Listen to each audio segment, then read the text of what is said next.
Okay guys, we're going to go over the RV and show you how to use it. First of all, this is where your propane tanks are.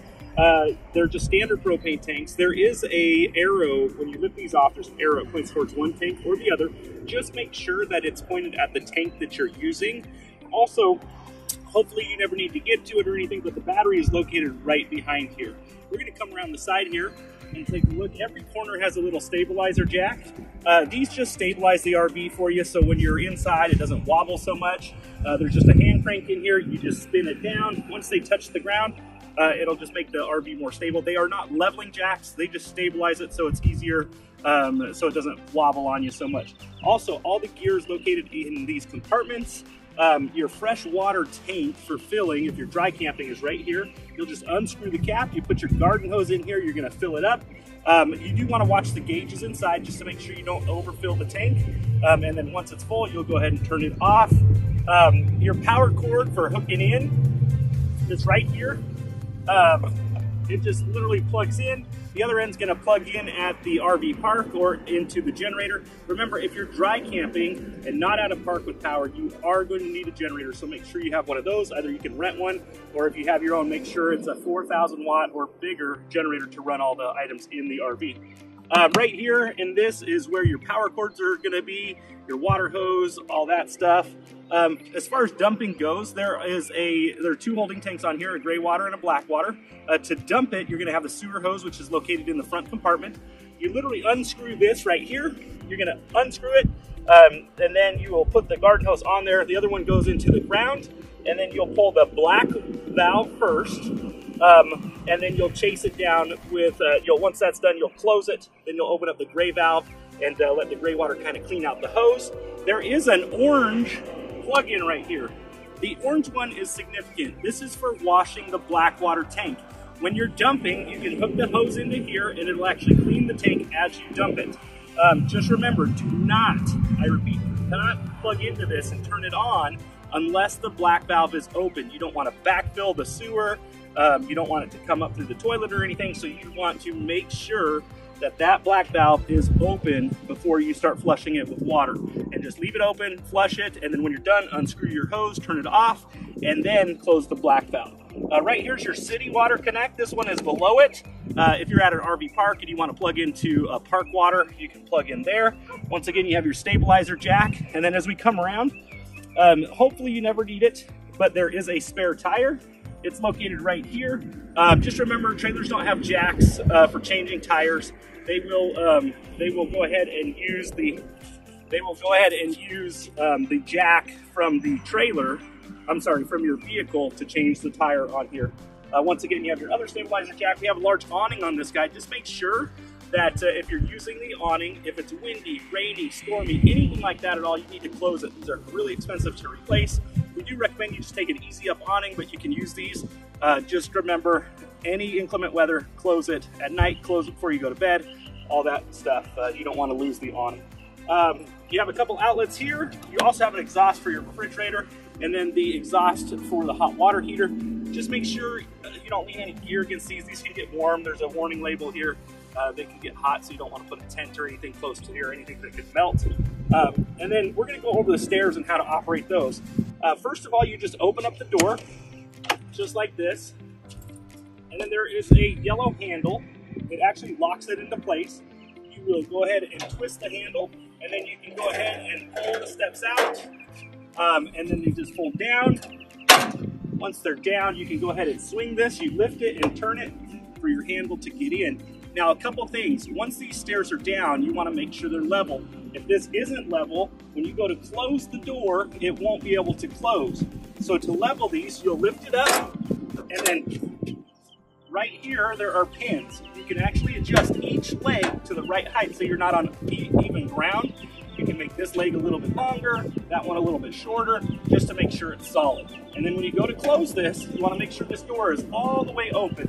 Otherwise, there's a little lip here that'll get caught on the door. So you want to make sure the door's open. You're just going to swing it back up into place, grab the handle, lock it in, and then you're set. You'll close your door. And then anytime you travel, we always want to make sure this handle is actually turned covering the door. That way the door can't pop open on you on accident or anything. We have one more storage compartment right here. This is just for all your gear. You can put gear in here and stuff. There's some other trailer equipment in here. And then obviously you can lock these if you want. We are gonna head on inside so we can show you how to use all the equipment in there. Okay guys, we're gonna go over the interior of the RV and show you how to use it. First of all, right here is an interior light switch. Also, each light works off a button. And the button is actually right in the center of the light. They're kind of hard to see if you don't know they're there. You'll literally just click up, push the button, it clicks on. Also, right here is your awning control. Just remember the awnings. Make sure they are closed during any wind, anything like that at all. We're pretty adamant about that. We do lose a couple awnings each year. So make sure that you close them, especially if you're getting on your boat, going hiking, anything like that. As we come around, we're going to talk about a few things. First of all, we're going to talk about the dinette. This can actually convert into a bed. And to do that, it's super easy. You literally just lift off the table. You'll pull the legs off, and then under each seat, there's actually a little lip right here. Right there is where you're going to set the same table. So you remove the legs, you set the table down, and then you'll use the two side cushions to go over the table to convert it into the bed. Really easy, takes you about a minute and a half. It's a good extra sleeping area. You have a sink here. Just make sure if you're dry camping, you need the water pump on, and that's in the bathroom, the switch, to be able to operate this. Now, if you're plugged into shore power and you have water plug in, this will just work off of the city water pressure. Right above me is the air conditioning unit. Just remember, any major appliance, the air conditioner, the microwave, anything like that, you will need the generator on and running to use, or you will also need just shore power plugged in. One or the other. These won't operate off of batteries or anything, so you have to make sure you're running power through the coach. You do have a microwave right here. It's kind of nice. You also have a heater below that. You have a cooktop burner right here. Just remember, this is glass. You have to open it to cook.